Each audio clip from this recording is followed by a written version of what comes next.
I'm Logan Crawford, and right now on the Spotlight Network, we're exploring the heartfelt, humorous, and thought-provoking journey of LeRoy Kruse in his wonderful book, Life's Encounters, Reflections on the Women I Have Known.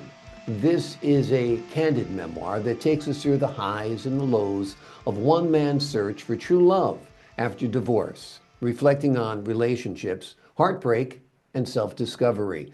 With relatable insights and moments of laughter, this book asks the timeless question, what is it that women really want? We're delighted to have this very talented author join us here today on Spotlight. We thank the team at Atticus Publishing for helping us put him in the spotlight today. And we ask viewers like you to support authors like him by subscribing to our channel and by purchasing his amazing book. The links are below this interview. And be sure to download the Spotlight Network TV app, streaming on Roku, Apple TV, and Amazon Fire TV. LeRoy, thank you so much for joining me here today on Spotlight. You bet. Pleasure. It's a real pleasure to have you on the show. This story is kind of born out of a tough story. Your divorce. Your wife was unfaithful, and it put you back into the dating game, right? That's correct. Yeah, it's tougher when you're in your 40s and you're single because now you're meeting other people that have been in similar situations, and so there's a lot of hurt to be reconciled one way or the other, and it's a lot to deal with. And a lot of women have a tougher time because mostly men that abuse them and have affairs and it's just a hard road because if a man cheats on a woman, well, the woman is always leery of getting involved with another guy, concerned that they'll do the same thing. And I know they blame themselves, and I blame myself to some extent too. So, I mean, it's just a hurtful thing. It is a tough thing. There's a lot of hurt feelings. There's a lot of trust issues afterwards. They don't understand why you'll be different than their ex was and that kind of stuff. When you were writing this book, was there one story that really stood out that you'd like to share with us today? Well, I guess the one I think of most is this lady. She was abused by a parent, and it was her mother, and that was probably the worst thing for a child. I mean, you should be able to trust your mother. You know, I mean, if you can't trust anybody, you ought to be able to trust your mother, and you can't trust your mother, and it was just something she could never get past. I think I describe it like trying to get close to a cactus because there were a lot of thorns. Yeah, I'm sure she had a lot of defense shields set up after a terrible upbringing. And those are our formative years. You know, if you can't trust your parent, you can't trust anyone. So, like we said right at the start, a lot of trust issue here that you have to deal with. And you're dealing with a lot of broken hearts and things like that as well. What do you hope readers learn from your book? Well, maybe there will be some understanding and compassion for these for people that have had a difficult life, and maybe there will be some comfort, there. So Yeah. yeah, that's all I can hope for. It just felt like, sometimes I just felt like I was compelled to write. I don't know why. I just like this morning, I'm thinking about this meeting, and I'm thinking about all these things, and I had to wake up. I couldn't even go back to sleep. You just get compelled to write the things down, Yeah. Well, it's and good. It's given you a new purpose in life. You know, you're a writer now and you're enjoying that aspect of life. And sometimes, being on the edge, not being able to sleep, being excited about something is a good part of life, you know? you Um, bet. yeah. And I'm glad you're enjoying that and experiencing that. Do you have any plans to write any other books now that you've written this one? Well, I've written some others. I just I'm critical of my writings. I guess authors are that way. Uh, I wrote a story about a person who had a company and they were involved in illegal activities and how they. I wrote about how they were very um, call it ingenious and how they did things like they had a sensor. They would would take their drugs and then put them in the water, see, and then they would have a special little device, and so they could only the uh, the people they associated with could had the sensor to locate it out there in the ocean. So, Mm. and of course you had longitude and latitude, but yeah, so yeah, it's a thing I kicked around. I wrote the thing, but I thought, man, it just doesn't. I'm just critical of it.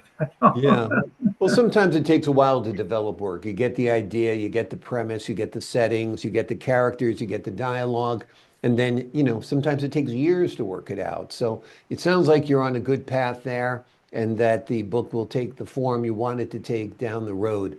Let's turn back to this book for a second that we're talking about, Life's Encounters. okay. You asked the question, what is it that women really want? What do you think that is? What do you think women really want? Well, I think they want if they're looking for a man, they're looking for someone to care about them and always put them first and expect to be put first, but be first in the partner's life too.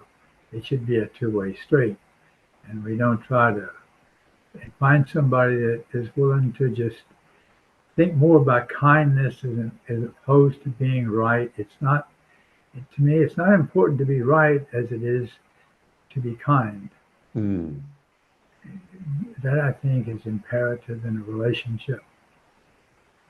Yeah, I I mean, agree. I agree in all relationships, yeah, even well, friendships and work relationships, other familial relationships. Kindness is what it's all about. Having a good heart, sharing that with someone. What advice would you have for someone who's navigating relationships right now after a divorce? well, I never really considered that, but you have to have an open relationship where you're able to communicate with each other in a deep caring relation have a deep caring relationship. You have to be willing to share everything. So we share our feelings and our hopes and dreams and be very honest with each other. And it helps if you go to the same church, but it's not that isn't necessarily the most important thing. I think if you can reach that level of understanding with each other, then that's the most important thing. Yeah, I agree. I agree. That is good advice indeed. Talk to us a little bit about humor and how it helped you cope with difficult moments in your life and in relationships. Oh, it helps to have a good sense of humor. I mean, I like a good joke, and Yep. I included a few of them in the book that I had heard. If you read it, you Yep. saw those. You hear those a lot. Yeah, absolutely. One of the things that this isn't really humor, but in a way, it's kind of indicative of some of the things that go on. I asked a woman once why she had difficult time saying she for apologizing for something when she did something that was hurtful, and her response was that then she'd have to admit she was wrong. And I didn't understand that. That's That was funny. beyond me to understand. You know, you know, it's impossible to have. That's why difficult. It's difficult sometimes. My friend and I had the same lament that some women have. Mm. Not all women, not all men, but some women Yeah, they have. We just to say they're sorry is a difficult thing to admit they were wrong. yeah. Yeah, Yeah. exactly. And then you can move on. I mean, Oh forgiveness, yeah. understanding, it's all important, but also the acknowledgement that somebody did something wrong, that somebody hurt you, that something was inappropriate or wasn't right. I think that affirmation is truly important to make the relationship possible. If someone's not going to seek Sure. forgiveness when they've had a misstep, then it's going to be tough to continue a relationship, don't you think? Very difficult, very difficult. Yeah, yeah. Where do you think are good places to meet somebody when you're middle-aged? Well, I met women at the Baptist church. Our Baptist church here in San Antonio was a popular place. They had a large singles group. I would go there. The Methodist church had a large singles group. I would go there. There was another non-denominational church, and they had a large singles group. And even the Catholics had a large singles group at the time. So I frequented all these places. I volunteered usually and got to know lots of ladies. And, Hmm. it's, Yeah. Well, I think that sounds like a great idea. And then you also know you're meeting somebody of, if not the exact same denomination, but at least of Christian faith, if that's what yeah, you are. If you're a Christian, to meet another Christian, I think is helpful when it comes to holidays, when it comes to, different issues in life. It's good to be on the same page when it comes to faith. Well, you've written a great book here, Leroy. I think our readers are going to love it. I think it's going to be insightful. I think it's going to be humorous at times, of course. And I think it's going to help a lot of people who are out there navigating the icy waters of being single after being in a relationship. And they can be tough to maneuver around for sure. The name of the book is Life's Encounters, Reflections on the Women I Have Known. It is a candid memoir that takes us through the highs and the lows of one man's search for true love after divorce, reflecting on relationships, heartbreak, and self discovery. With relatable insights and moments of laughter, this book asks the timeless question, what is it that women really want? And I guess in the other side of that is, what is it that men really want? I think both are thoroughly explored here in Leroy's wonderful book. Leroy, thank you so much for joining me here today on Spotlight. you bet. I thank you. Thank you very much. I enjoyed it. It's fun. It was fun having you on the show. I enjoyed having you as a guest. To the folks at home, I'm Logan Crawford, thanking you for your time this time. Until next time on Spotlight.